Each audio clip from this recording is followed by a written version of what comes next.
பெரியவரே, அரசூருக்கு எந்த பக்கம் போகணும்? அரசூருக்கா? இப்படியே காட்டுக்குள்ள பூந்து போனீங்கன்னா ஆத்தங்கரை வரும். பரிசல்ல ஏறி போனீங்கன்னா அதுதான் அரசூர். ஏங்க இந்த உச்சி வேளையிலயா போறீங்க? ஏன் போனா என்ன? நீங்க தாய்க்கு தலைச்சம்புள்ளையா? ஆமா. ஐயோ, இந்த காட்டுக்குள்ள மோகினி பிசாசு ஒண்ணு நடமாடிக்கிட்டு இருக்கு. தலைச்சம்புள்ளைய பார்த்தா அடிச்சு கொல்லுபடும். என்ன சிரிக்கிறீங்க? எனக்கு மோகினியை பாக்கணுமே. பாக்கணுமா? போங்க, சீக்கிரமா போங்க. பெரியவரே, உங்களுக்கு ஏங்க இந்த மூட நம்பிக்கை எல்லாம்? மோகினி, பேய், பிசாசுன்னு வியாபாரத்தில் நம்பிக்கை வைங்க, முன்னுக்கு வரலாம். நான் நம்பிக்கையோட போறேன் பாருங்க. இந்த ஜனங்களை இன்னும் 3000 வருஷம் ஆனாலும் திருத்த முடியாத மோகினி, பேய், பிசாசுன்னு கிழம் பாவம். வேற ராத்திரில ஏதோ கணாக்கண்டு வளருது.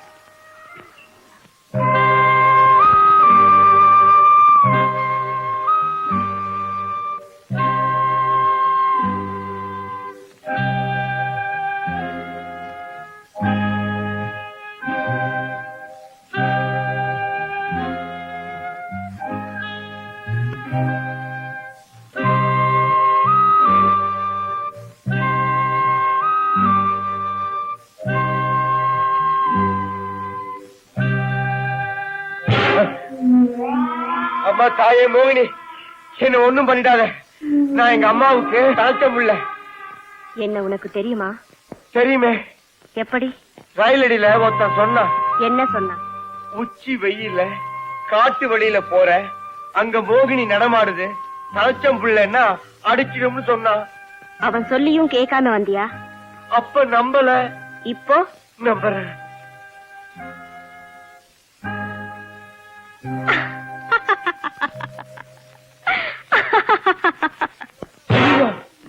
அப்படியெல்லாம் சிரிக்காத, எனக்கு பயமா இருக்கு. இதுவரைக்கும் என் கண்ணில் பட்டவங்கள யாரையும் நான் விட்டதில்லை. என்ன சந்திச்சத நீ யார்கிட்டையும் சொல்லலைன்னா உன்னை விட்டுடுறேன். சொல்ல மாட்டேன். பொழைச்சு ஓடி போயிடு. ஆமா, எனக்கு ஒரு சந்தேகம். நீ எந்த லோகத்தை சேர்ந்தவ? பூலோகத்தை சேர்ந்தவதான். 3000 வருஷங்களுக்கு முன்னாடி காந்தார நாட்டு ராஜகுமார் நான் பஞ்சிக்கப்பட்டு வேதனைப்பட்டு இதே மரத்துல தூக்கு போட்டுக்கிட்டேன். அதிலிருந்து ஒவ்வொரு சுக்லபட்சத்தன்னைக்கும் இந்த வனத்துல அவனை தேடுறேன் தேடிக்கிட்டே இருக்கு. அம்மா, உன் சோக கதையை கேட்டு என் நெஞ்செல்லாம் உருகுது. நில்லு. கதையை கேட்டு சும்மா போறியே, என் கைக்கு வளையல் போடு. பாருமா, காலையில இருந்து ஒன்னும் போனி ஆகல. திரும்பி வரும்போது போட்டு விடுறேன். பணம் தானே வேணும். ஆத்த கடந்து அக்கறை போனா அரசூர் வருவோம். அங்க பண்ணையார்கிட்ட போய் உங்க மகளுக்கு வளையல் போட்டேன்னு சொல்லுங்க, அவர் பணம் தருவார். அன்னையார் மகளா? மோகினின்னு சொன்ன? நானா சொன்னேன்? யாரோ வழியில சொன்னதை கேட்டு நீங்க என்ன மோகினின்னு நினைச்சு பயந்துட்டீங்க. பைத்தியம் பைத்தியம். அப்ப நீ சொன்ன ராஜகுமார 3000 வருஷம் தூக்கு போட்டுக்கிட்டது அதெல்லாம் வெறும் கட்டுக்கதை. நான் பண்ணையார் மக பள்ளி கண்ணு.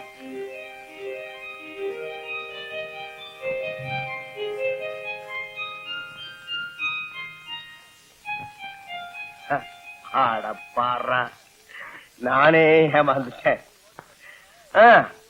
உக்கார், உன் கைராசி ஓசில போடுற, இன்னைக்கு பூரா வித்துரும். உக்கார் உக்கார், போட்டு விடு. உக்கார்.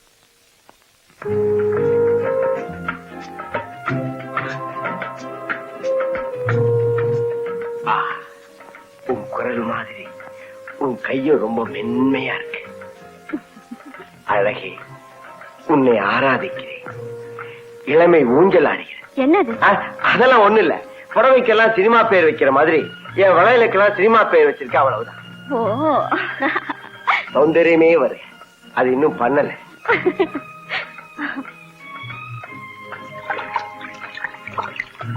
வாங்கம்மா. வணக்கம். சௌக்கியமா இருக்கீங்களா? இருக்கேன் தாத்தா. நீங்க சௌக்கியமா இருக்கீங்களா? ஏதோ சௌக்கியமா இருக்கேன். பார்த்து மத்தியில குடுத்துமா. நீங்க வாங்க, பரிசல்ல உட்காருங்க. அதையும் கொடுங்க, அந்த பொட்டியும் கொடுங்க. பார்த்து மெதுவா. மெதுவா உட்காரு. திருவிழாவுக்காக வந்தாரா? ஆமா தாத்தா.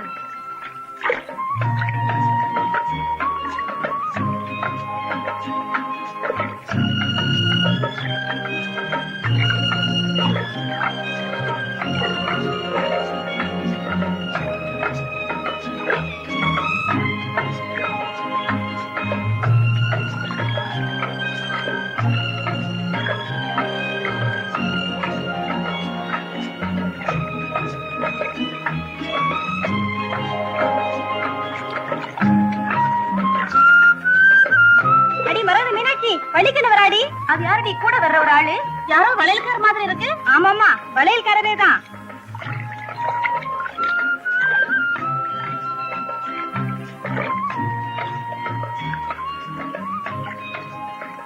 என்னடி வளையல்காரர் வந்திருக்க?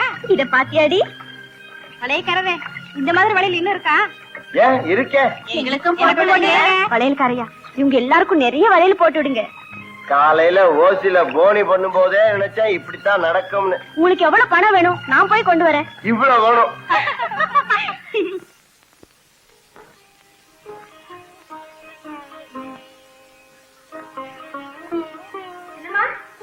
சின்னம்மா, எனக்கு 30 ரூபாய் பணம் வேணும். கொடுங்கம்மா. 30 ரூபாயா? எதுக்குமா? இத பாத்தீங்களா? புதுசா போட்டுக்கிட்டு கொடுங்கம்மா. என்னம்மா அது? கண்ணாடி வளையலுக்கா 30 ரூபாய்? என் ஸ்நேகிதங்க எல்லாம் கூட போட்டுக்கிட்டாங்கப்பா. எல்லாத்துக்கும் சேர்த்துதான் 30 ரூபாய். சரி சரி, நீயே போய் எடுத்துக்க. இந்தா சார். நல்ல சின்னம்மா. மீனாட்சி, உட்கார். உட்காரே. வள்ளி கண்ணுவ நீ செல்லம் கொடுத்தே கெடுத்துட்ட. என்ன சொல்றீங்க? நீ அவளை ஒரு வார்த்தை கண்டிச்சிருக்கலாம். சிநேகிதிகளுக்கு எல்லாம் இவதான் வாங்கி கொடுக்கணுமா? அவளுக்கு எல்லாம் இல்லாதப்பட்டவள. ஏன் இத நீங்களே அவகிட்ட கேட்டுக்கலாமே. பாவம், தாய் இல்லாத பொண்ணு. இந்த காரணத்துக்காக தான் நானும் கேட்கல. அது மட்டும் இல்ல, இளையதாரமா வந்தவ மூத்ததாரத்து மகளை கொடுமைப்படுத்துவாங்கிறதுதான் உலக வழக்கம். எனக்கு வேண்டாங்க அந்த பழி. சின்னம்மா, நான் பணம் எடுத்துட்டேன், போய் கொடுத்துட்டு வரேன். அது என்னம்மா கையில? பலகாரம். யாருக்கு? இதுவா? இதுவும் என் ஸ்நேகிதங்களுக்கு தான்.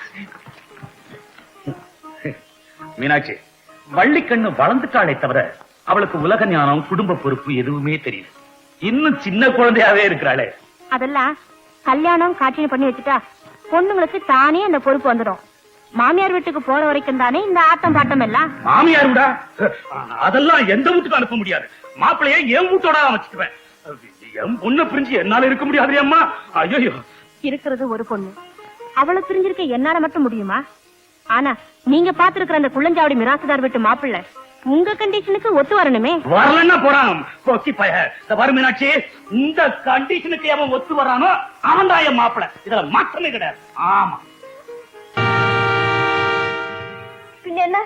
ஊருக்கு போறேன்னு சொன்னா என்ன அர்த்தம்? நான் உங்களை உண்மையா நேசிக்கிறேன். எங்க சின்னம்மா கிட்ட சொல்லி அப்பாவை சம்மதிக்க வைக்கிறேன்.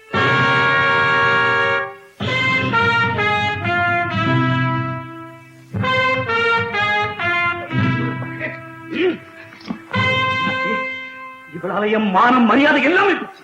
இதுவரைக்கும் தலை நிமிர்ந்து வாழ்ந்து வந்த என்ன தலைமுறை வச்சாவும் பொண்ணு. பள்ளிக்கண்ணு, என்னம்மா நடந்தது? என்ன நடந்தது சொல்லுமா? அம்மா, சத்தியமா சொல்றேன், எந்த தப்பும் நடக்கல. இனிமே அவ இந்த வீட்டை விட்டு வெளியே போகக்கூடாது. இப்பவே குள்ளஞ்சாவடி மிராசுதார் கால அனுப்புறேன். வர்ற வெள்ளிக்கிழமை இவளுக்கும் மணிவேலுவுக்கும் முருகன் கோயில்ல கல்யாணம். வளையல்காரரே, வள்ளிக்கண்ணு ஒரு சங்கல் சொல்லி அனுப்பிச்சு. என்ன விஷயம்? வள்ளிக்கண்ணுவுக்கும் மிராசுதார் மகனுக்கும் கல்யாணத்துக்கு ஏற்பாடு பண்ணிட்டாங்களா? வள்ளிக்கண்ணே, நீ என்ன சொன்னியோ அது அப்படியே வடிவேலு கிட்ட சொல்லிட்டேன். இன்னைக்கு ராத்திரி முருகன் கோயில எனக்காக வந்து காத்திருப்பாரு. நீ ஒண்ணும் கவலைப்படாத. ஐயோ, வந்துட்டாங்க போல இருக்கேன். சரி சரி, நீ போ.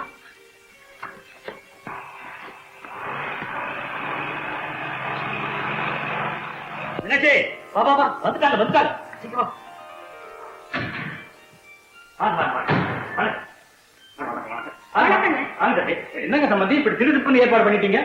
ஆளு வந்து சொன்னது ஒண்ணுமே புரியல. அப்படியா? சரி, என்ன புறப்பட்டு வந்துட்டோம். என்ன செய்யறது, இந்த மாசத்துல இதுதான் கடைசி முகூர்த்தம். அதனால இன்னைக்கே நிச்சயதார்த்தம் முடிச்சிடலாம் நினைச்சேன். சொல்லி அனுப்பிச்சேன் அவசரமா. ஆமா, மாப்பிள்ளை மணிவேலு எப்ப வந்துச்சு மெட்ராஸ்ல இருந்து? நேற்றுதான் வந்தேங்க. போலீஸ் இன்ஸ்பெக்டர் ட்ரைனிங் முடிஞ்சு போச்சு. அநேகமா அடுத்த மாசத்துக்குள்ள வேலைக்கு ஆர்டர் வந்துடும். சம்பந்தியம்மா, எங்க வள்ளிக்கண்ணு? உள்ளே இருக்கா? இருங்க கூட்டிக்கிட்டு வரேன்.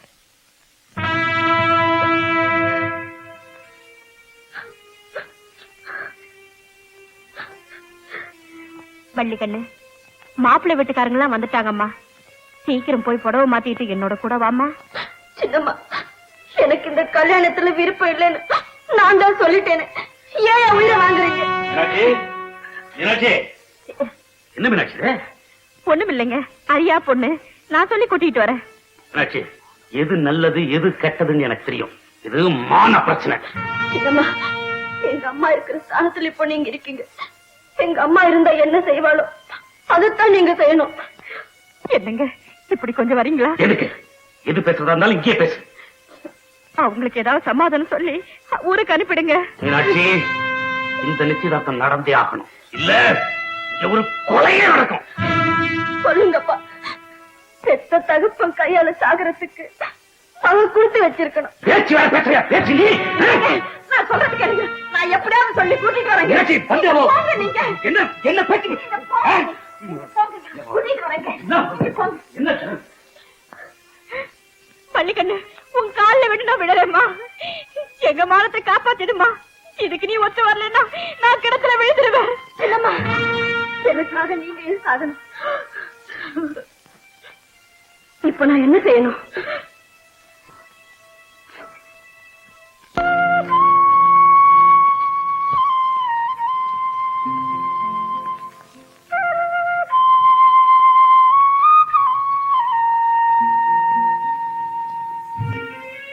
என்னங்க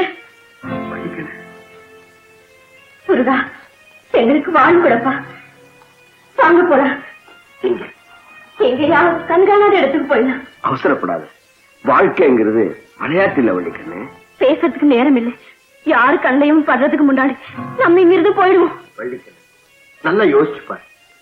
நீ ஒரு பெரிய குடும்பத்துல பிறந்தவன், நல்ல அந்தஸ்துள்ள குடும்பத்துல வாழ வேண்டிய கேவலம் ஒரு வளையல்காரனோட ஓடி போயிட்டாங்கிற கெட்ட பேரை உண்டாக்கியாங்க. உங்க உபதேசத்தை கேட்கறதுக்கு எனக்கு பொறுமையும் இல்லை, அதுக்கு இப்ப நேரமும் இல்லை. முடிவா சொல்றேன், வாழ்ந்தா உங்களோட வாழ்வேன், சின்ன சாவேன். என்னை இப்ப கூட்டிட்டு போறீங்களா இல்லையா? வாங்க.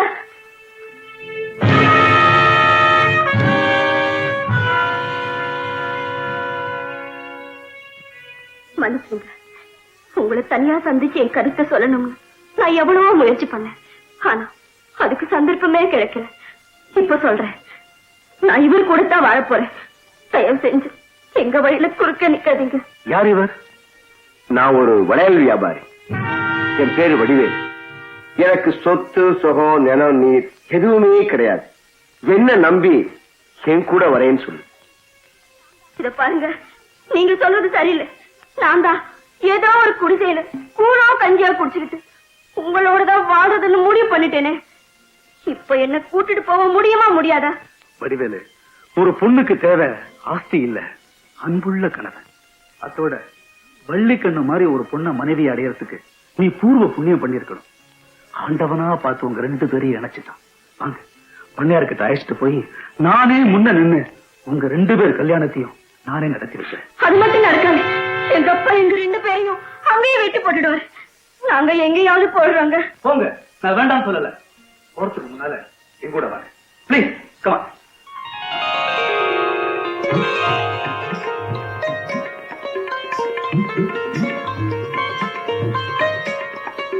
ஆண்டவன் திருகணத்துல மாலையை மாறி ஊதிங்க.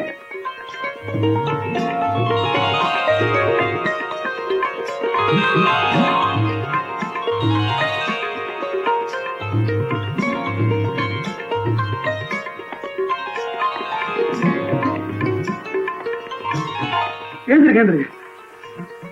நீங்க ரொம்ப நல்லா இருக்கீங்க, ரொம்ப நல்லா இருக்கீங்க. எங்க வாழ்க்கைக்கு விளக்கேத்து வச்ச உங்களுக்கு எப்படி பாராட்டுறதுன்னே தெரியல. இந்த நன்றி நாங்க ஒரு நாளும் மறக்க மாட்டோம், மறக்கவே மாட்டோம். வடிவேலு, இந்த ஆனந்த கண்ணீர் வத்தி போகாம பாத்துக்க வேண்டியது உன்னுடைய பொறுப்பு. சரி சரி, யாராவது வரத்துக்கு முன்னால சீக்கிரமா புறப்படுங்க. நில்லுங்க. ஆமா, இப்ப எந்த ஊருக்கு போறீங்க? இன்னும் முடிவு பண்ணல. சரி, எந்த ஊருக்கு போறாலும் சரி, எனக்கு ஒரு லெட்டர் கொடுங்க. ஏன் தெரியுமா, நீங்க 2 பேரும் என்னுடைய பார்வையில இருந்து விலகவே கூடாது. கண்டிப்பா போடுறோம். நாங்க வரோம்.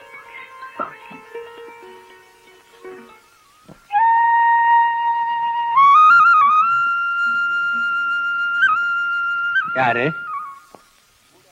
வெளியூர்காரங்களா? ஆமாங்க. கூட இருக்கிறவங்க யாரு? என் பொஞ்சாதிங்க. இந்த ஊர்ல யாராவது சொந்தக்காரங்க இருக்காங்களா? யாரும் இல்லைங்க. பொழைக்கலான்னு வந்திருக்கோம். போயும் போயும் இந்த ஊருக்கா பழைக்க வந்தீங்க? இந்த ஊரு பேர் என்ன தெரியுமா? கொடும் புலியூர், உலகாரப்பய ஊரு. பேசாம திரும்பி போய் கூட்டு ரோட்டுக்கு வலது பக்கத்துல 5வது மைல்ல நல்லாம்பாளையம்னு ஒரு கிராமம். அங்க போய் நல்லபடியா பொழைச்சுக்குங்க. பொழுது சாஞ்சுகிட்டு இருக்கு. இங்கிருந்து போய் சேர்றதுக்குள்ள இருட்டிடுமே. ஆமாம் பெரியவரே, இன்னைக்கு ஒரு ராத்திரி மட்டும் இந்த ஊர்ல தங்கிட்டு காலையில எழுந்திருச்சு போயிடுறோமே. ஒரு ராத்திரி தான் இருந்தாலும் ஜாக்கிரதை. சரி பெரியவரே. ஜாக்கிரதையா போயிட்டு வாப்பா. பெரியவரே, எனக்கு ஒரு சின்ன சந்தேகம். என்ன தம்பி? உங்களுக்கோ கண்ணு தெரியல, நாங்க வெளியூர்னு உங்களுக்கு எப்படி தெரிஞ்சது? எனக்கு கண்ணு தான்ப்பா தெரியாது, காது நல்லா கேக்குது இல்ல. இந்த ஊர்ல ஆடு மாடு போனா கூட அதனுடைய காலடி சத்தத்தை கேட்டு இது இன்னார் வீட்டு ஆடு இன்னார் வீட்டு மாடுன்னு சொல்லிவிடுவேன்ல. அவ்வளவு அனுபவம் இருக்கு தம்பி எனக்கு. நாங்க வரோம். ஆமாப்பா, வா.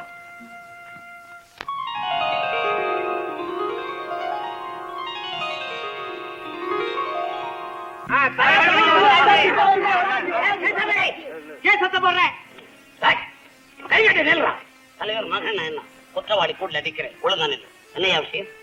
ஊருக்குள்ள யாராவது தப்பு பண்ணா தலைவர்கிட்ட சொல்லலாம். தலைவருக்குள்ளேயே தப்பு பண்ணா யாருகிட்ட இங்க புகார் கொடுக்கறது? என்ன செஞ்சான் விளக்கு மாறே சொல்லு. இவ என் மச்சனச்சிங்க, ஊர்ல இருந்து வந்திருக்கான். வயசு பொண்ணு, கல்யாணமே ஆகலைங்க. என் பொண்டாட்டி வேற ஊருக்கு போயிருக்கான். நானே திண்ணையில உட்கார்ந்து காவல் காத்துக்கிட்டு இருக்கும் போது இப்படி நடந்தா எப்படிங்க? ஏம்மா, என் மகன் உன் பின்னால வந்து என்ன தப்பு செஞ்சான் பச்சையா சொல்லு. வாக்கிய கலவரமா வந்துட்டு இருந்தாங்க. அப்ப பின்னாடி வந்து என் தாவணியை பிடிச்சி இழுத்துட்டாருங்க. ஏண்டா இழுத்த? ஆமா இழுத்த.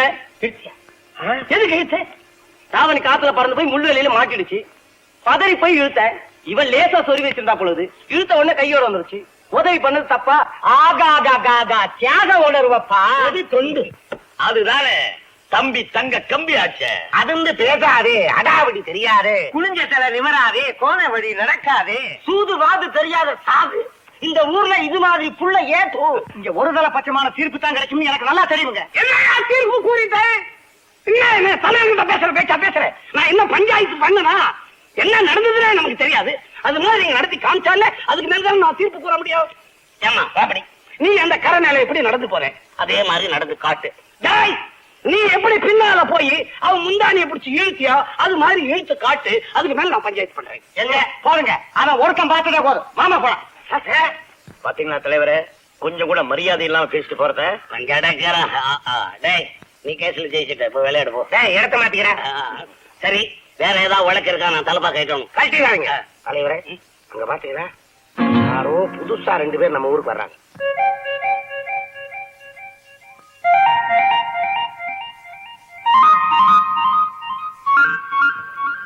ஐயா கும்பிடுறனுங்க. நாங்க இந்த ஊருக்கு புதுசு, பழைக்க வந்திருக்கோம். என் பேரு வடிவேலு, இது என் பொண்டாட்டி வள்ளிக்கண்ணு. இன்னைக்கு ராத்திரி மாத்திரம் இந்த ஊர்ல தங்கிட்டு காலையில போயிடலான் இருக்கங்க. காலம்புரை எங்க போகுற? வேற ஏதாவது நல்ல ஊரா பார்த்து. கெட்ட ஊரா? ஏயா என்ன இப்ப இழைக்க முடியாத? அதுவும் நான் இருக்கிற இடம், வேலை செய்யாமே போய்க்கலாமே. நம்ம ஐயாவை போல தர்ம சிந்தனை உள்ளவங்க இந்த ஜில்லாவில யாருமே இருக்க முடியாது. உனக்கு என்ன உதவினாலும் ஐயா செய்வார். என்ன உதவி? பெரிய உதவி. ஒரு வீடு, அப்புறம் படுக்கிறதுக்கு பாய், தலைகாணி, சாப்பிடுறதுக்கு சாப்பாடு எல்லாம் நான் கொடுக்குறேன். அந்த வீட திறந்து விடுங்க. 2 பக்கம் கதவு இருக்கு. திறந்து விடுங்க. நீங்க போயிட்டு வாங்க. நீங்க வாங்க. சீக்கிரம் வாங்க. ஐயா வந்து அடுப்பை பத்த வச்சு ஆரம்பிப்பாரு.